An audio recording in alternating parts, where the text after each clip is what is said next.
Todo el mundo sabe que Génova no está en Italia, que Ferraz no es lo mismo que Vistalegre. Si llueve en Madrid parece que llueve en toda España, y si nieva en Madrid no existe el resto de España. Soy Juan Luis Sánchez.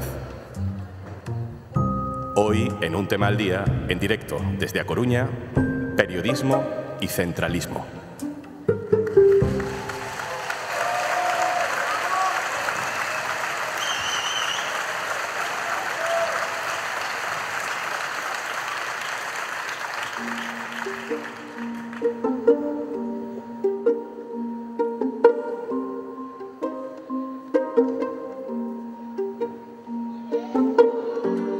Noticia de esta semana.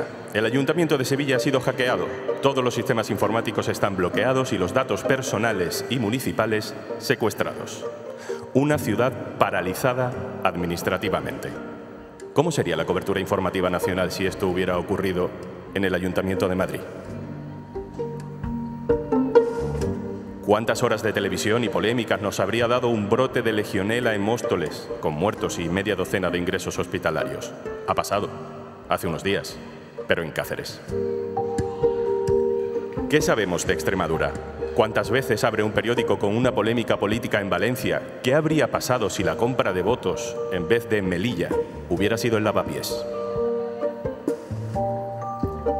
Todos sabemos todo sobre Ayuso, pero ¿cómo se llama el presidente de la Xunta de Galicia?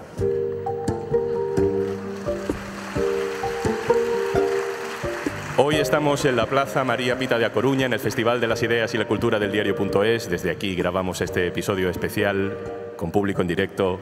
Muchas gracias por venir.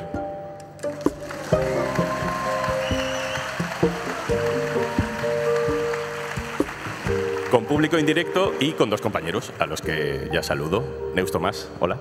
Hola, Juanlu. Gonzalo Cortizo, hola. ¿Qué tal, Juanlu? Hola. Cuando hacemos directos, cuando nos encontramos en la calle con la gente, nos gusta hablar de nosotros mismos, ya que estamos cerca, os contamos algunas cosas de cómo son esos mimbres del periodismo, cómo es nuestro trabajo por dentro, sin mucho mito y con un poco de autocrítica también, que hace falta de vez en cuando. Ninguno de los tres que estamos aquí, ni Neus, ni Gonzalo, ni yo, somos de Madrid.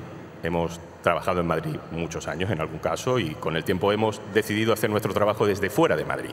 Gonzalo, después de ser jefe de política en la cadena SER y en el Diario.es, dirigiendo el Diario.es en Galicia, en el caso de Neus, dirigiendo la redacción de Cataluña en el Diario.es, pero además siendo directora adjunta del Diario.es a nivel estatal, y hace ese trabajo desde Barcelona. Y yo, como subdirector del Diario.es, también a nivel estatal, con el podcast, con el boletín, me he ido hace un año a vivir a Sevilla.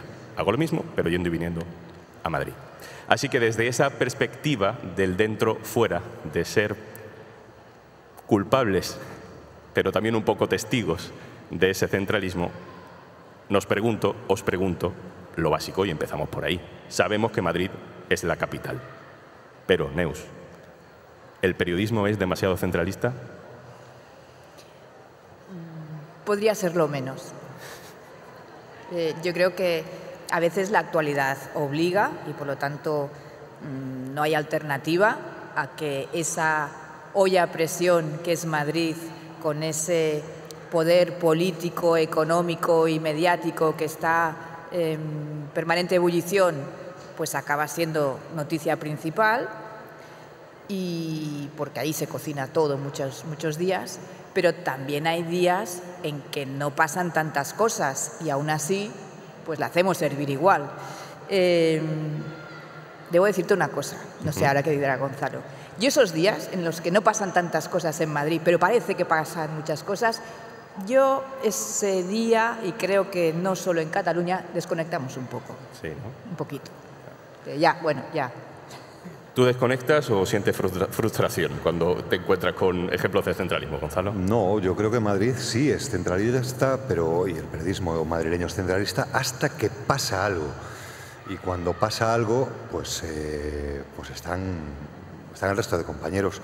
En el caso de Galicia, no hay más que ver la tabla de periodistas gallegos que han acabado en Madrid, ¿no? Pasa algo, lo hacen y de repente dice alguien, coño, qué buenos son los periodistas gallegos, y de repente Sos Hermida acaba trabajando en Madrid, Precedo lo mismo, Lucía Taboada, Javois, Isabel Bugayal, Sonsoles Sónega, Cristina Saavedra, tantos periodistas que acaban yéndose para allí, pues porque en un momento dado en el que miran aquí dicen, coño, lo hacen bien. Y luego yo siempre he pensado una cosa.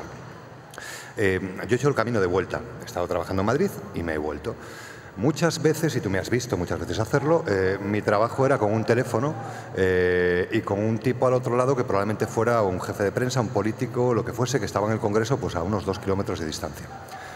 Cuando hace 600 kilómetros, la llamada es exactamente igual, el trabajo es exactamente el mismo y no hay ningún problema para firmar una crónica del Tribunal Constitucional firmada en Santiago de Compostela, siempre y cuando el trabajo del periodista sea hacer una llamada de teléfono.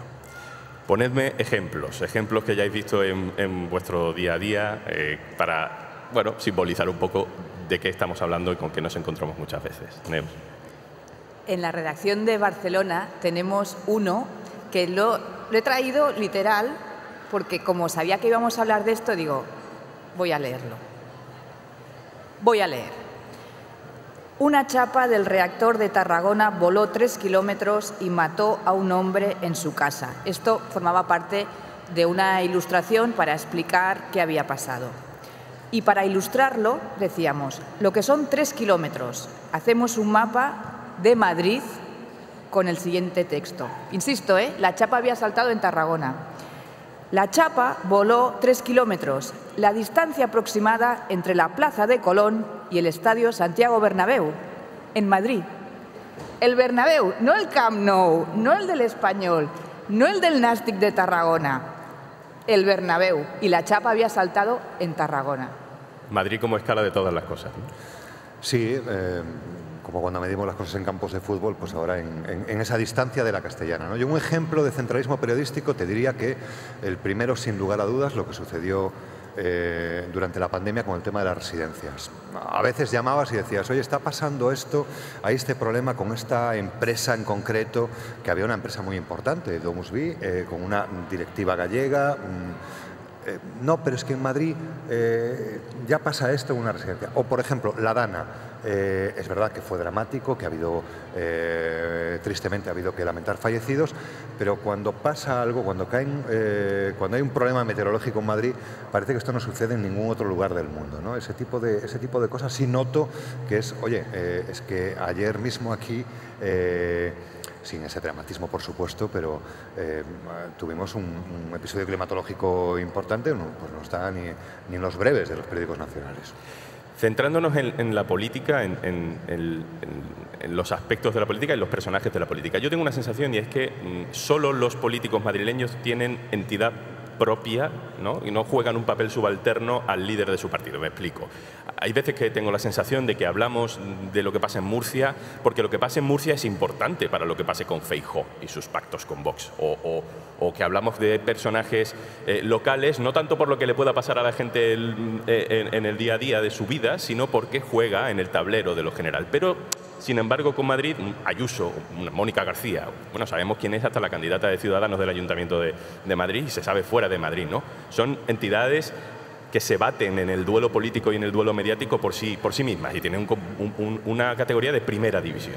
Mira, yo creo que el ejemplo más evidente sería Andalucía. Quiero decir, Andalucía es la comunidad autónoma con más población, tiene una entidad más que importante. Cuando estaba Susana Díaz, hablábamos de ella normalmente por si estaba más o menos enfadada o si le daba más o menos problemas al PSOE o a Sánchez, ¿no? Y ahora, con Juanma Moreno, hacemos lo mismo por si puede ser el relevo a Feijóo, si está más o menos enfrentado a Ayuso. Y tú dices, hombre, pero en Andalucía pasan cosas, ¿no? Y normalmente cuando les damos los titulares es precisamente en esa clave de si conviene o no conviene la dirección de sus partidos en Madrid.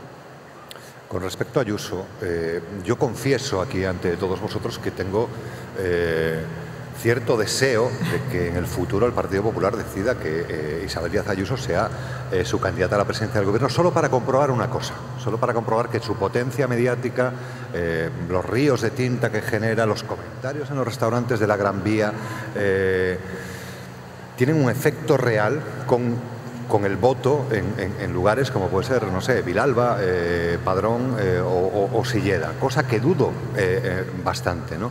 Creo que Ayuso es un ejemplo clarísimo de producto madrileño, quinta esenciado por las televisiones y las radios, y que a mí me gustaría verlo sometido a un criterio de voto general para darnos cuenta de que más allá de la M30 hay otras cosas y la gente a veces se plantea sus problemas sin entrar solo, ¿no?, en los códigos que le llegan desde la tele o los grandes medios. Debo confesarte que es uno de los grandes interrogantes que tengo yo también. Es decir, a mí me sorprendió, por ejemplo, durante la pandemia yo vi a restauradores en Barcelona defendiendo a Ayuso, ¿no? Yo pensaba, porque, bueno, las cañas, los cafés, la libertad, nosotros lo teníamos todo cerrado, en Madrid no.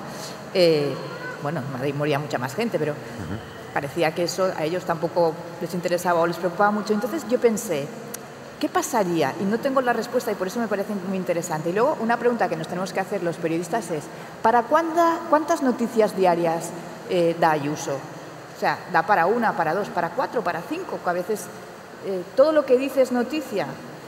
No digo que todo lo que diga da audiencia, que eso ya sabemos que sí, pero todo lo que dice es interesante, es relativamente importante o no. Si lo dijese otro político de otra comunidad, ¿le daríamos el mismo peso? Pero da la sensación de que Ayuso define una corriente, tiene influencia y a futuro puede ser alguien, ¿no? Y es verdad que estamos como deseando que esa duda se despeje, pues si no pasamos página y hablar de alguna otra persona. Gonzalo, ¿de qué temas deberíamos estar hablando y no hablamos porque no son temas muy importantes en Madrid? Bueno, yo creo que desde la perspectiva de Galicia hay que repasar la sociología, ¿no? Primero, las personas solas y las historias, ¿no? Que en el diario.es intentamos hacerlo así. El planteamiento de la redacción de Galicia a veces es, oye, esta historia se cuenta desde Galicia no solo para gallegos. Es importante que esto que estamos contando hay una persona en Murcia o en Sabadell que le resulte interesante. Pues las personas solas, cualquier cosa que tenga que ver con el cambio climático, ¿no? No hace mucho han prácticamente cerrado una factoría como ENCE porque es que no había agua en el río. Y tenemos en Galicia, pese a lo que esté pareciendo en estos momentos, un problema de sequía.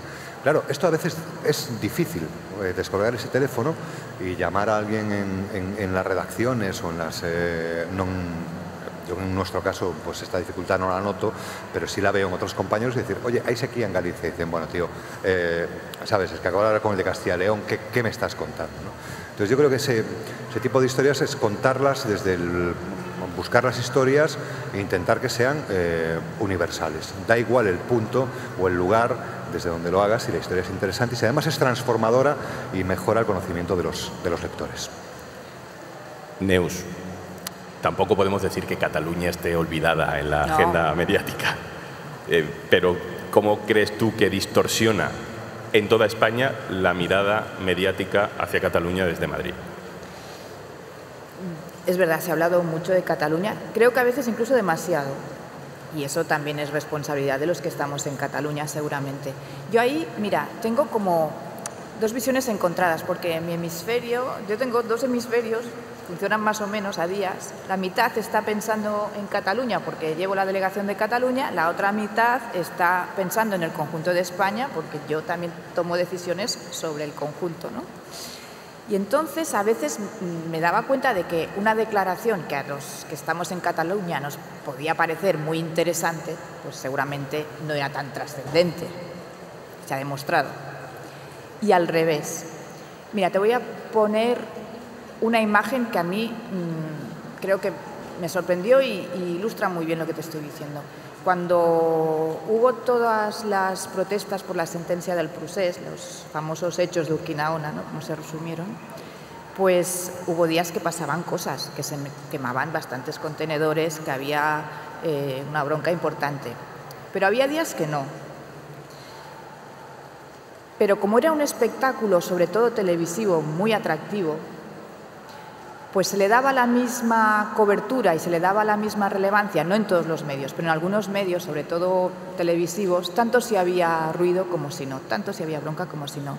Y hay una imagen que lo resume muy bien, que la hizo Morenati, sabes que es premio Pulitzer, y se veía un contenedor quemando, uno, como, no te exagero, 20 fotógrafos alrededor haciendo la foto plano corto del contenedor y Morenati detrás explicándonos que solo se quemaba un contenedor. La imagen que circuló durante un buen rato en redes y en algunos medios fue ese primer plano del contenedor. Alrededor no pasaba nada. Y ese chico que estaba quemándolo sabía que tenía que hacerlo porque así tendría la atención de los medios. Entonces, yo creo que, esto sería más largo, pero creo que lo que ha habido es un cierto espectáculo que ha acabado contaminando el relato, la descripción que teníamos que hacer de los hechos y que muchas veces no correspondía con ese plano corto que televisivamente podía ser tan rentable. ¿Hay algo de pudor en el periodista local al que llaman desde Madrid para pedirle que explique algo que a lo mejor localmente se conoce mucho, pero que se pone de moda nacional de pronto? ¿Hay dificultades, hay complejos en un periodista para afirmar una noticia que en realidad todo el mundo conoce a tu alrededor, pero de pronto se convierte en un tema estrella y hay que volver a explicarlo, ¿no? Yo muchas veces, hablando con compañeros, noto esa reticencia, ¿no? De, pues esto ya se sabe, esto ya se ha contado muchas veces. Bueno, eso, pero claro, eso tiene que ver también con un poco la esfera del periodismo local, que es muy complicado. Entonces hay muchas cosas que están contadas, pero están contadas un poco de refilón. Y los compañeros te pueden decir, oye, esto ya se sabía, vale, de acuerdo.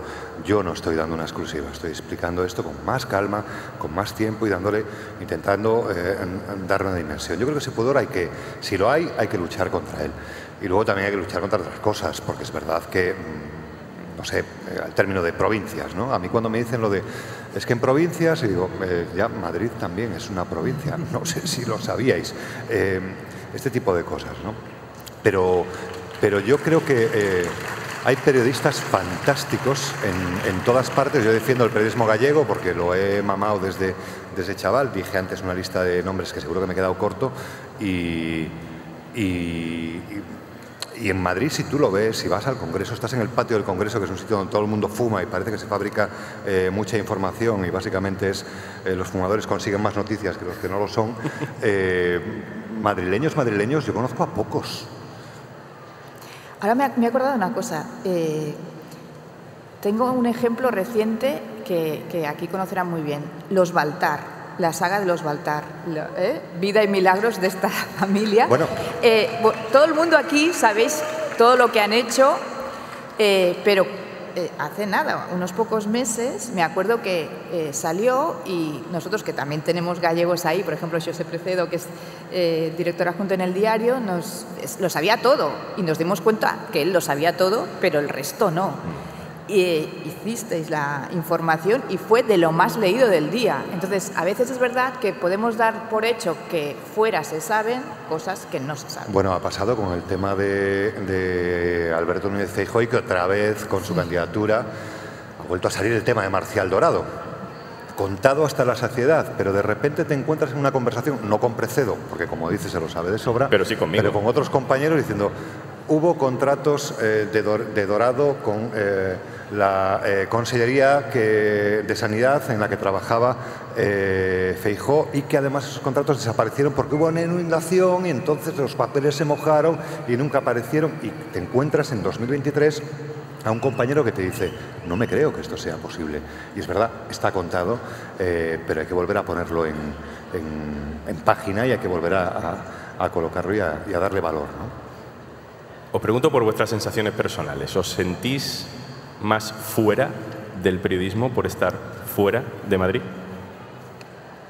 Personalmente no. Los tres hemos vivido en Madrid, yo la que he vivido menos tiempo, pero yo creo que cualquier periodista que se dedique a hacer información política o económica, sobre todo, ambas, es bueno, si tiene la oportunidad, de que pase por Madrid. Que dure el stage lo que pueda o lo que considere. Pero es bueno porque realmente hay mucho poder. Podríamos discutir si demasiado, pero está ahí el poder.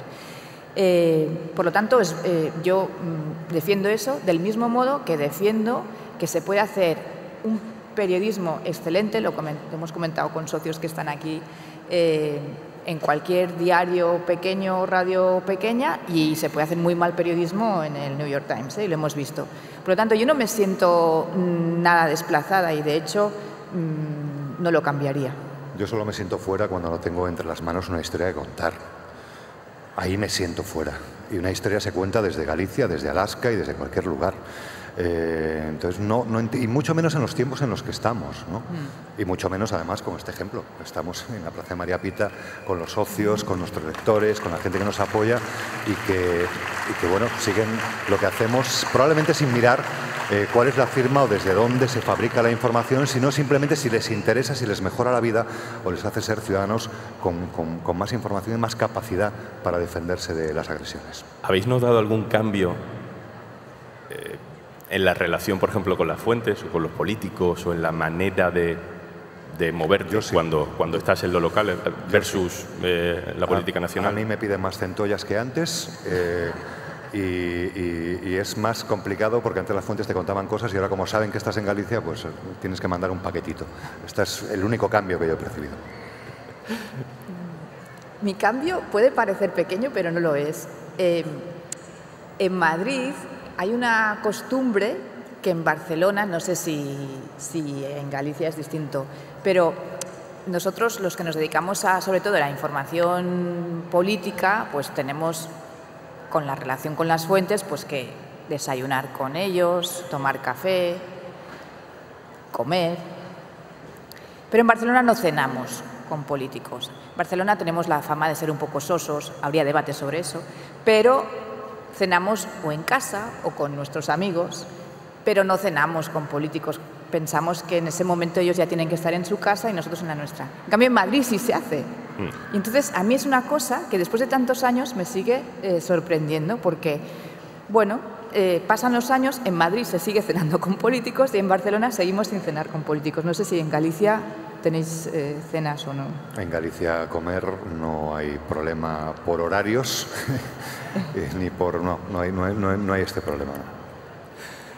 Vamos a darle la vuelta antes de terminar y veamos la parte buena un poco de tener algún medio de referencia fuera del sitio donde estás haciendo periodismo para poder contar cosas que a lo mejor por el clima local sería más difícil de contar. ¿Qué cosas se pueden decir y publicar gracias a tener, como en el caso del diario.es, una redacción fuera del sitio donde trabajas que te ayuda y que te da soporte? Bueno, en este caso y en el caso de la redacción de Galicia, todo. Creo que yo he trabajado en otros medios en Galicia con bastante libertad y momentos muy complicados, cuando trabajaba en la cadena SER, donde he currado con mucha libertad, pero hoy por hoy nosotros publicamos cualquier cosa sin ningún tipo de atadura. Lo hacíamos así, lo hacía así cuando no estaba en ese territorio.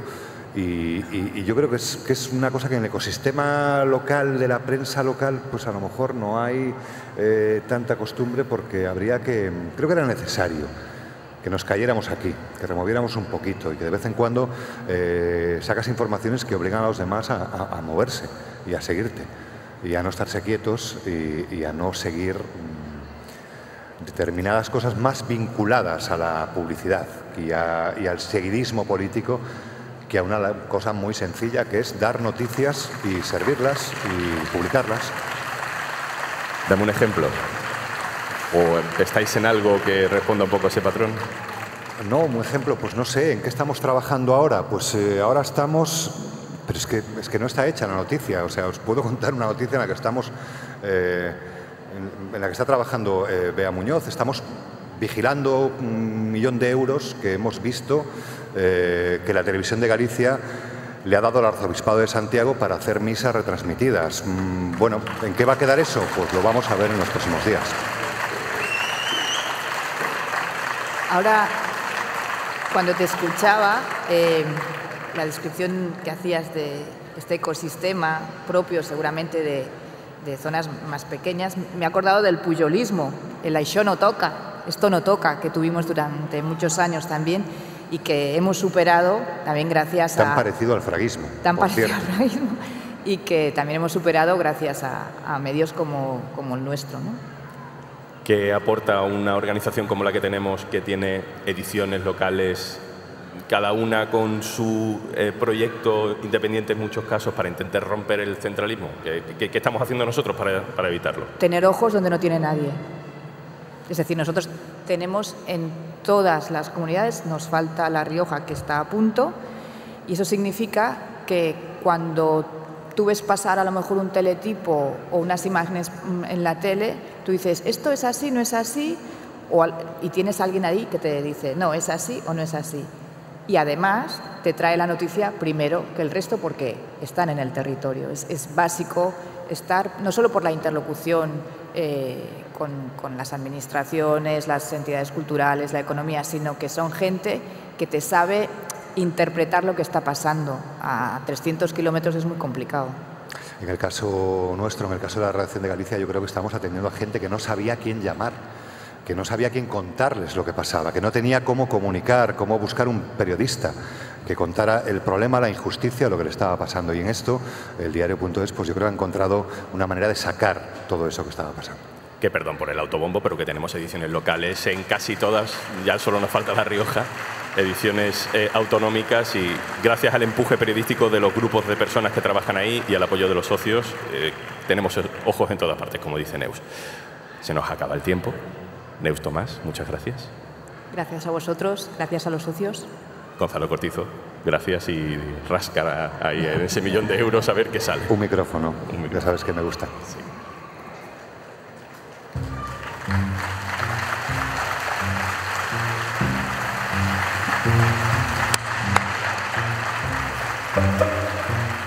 Esto es Un Tema al Día, el podcast del diario.es. Si te gusta lo que hacemos, necesitamos tu apoyo. Hazte socio, hazte socia en eldiario.es/socio. El capítulo de hoy ha sido posible con la colaboración de todo el equipo de marketing y eventos del diario.es, con la realización en directo de Alberto Espinosa de Yes We Cast y con la producción audiovisual de Urdime.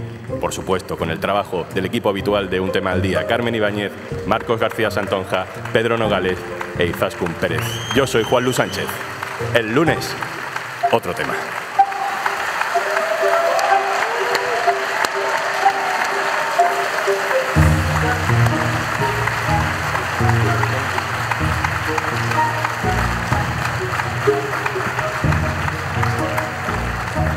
Thank you.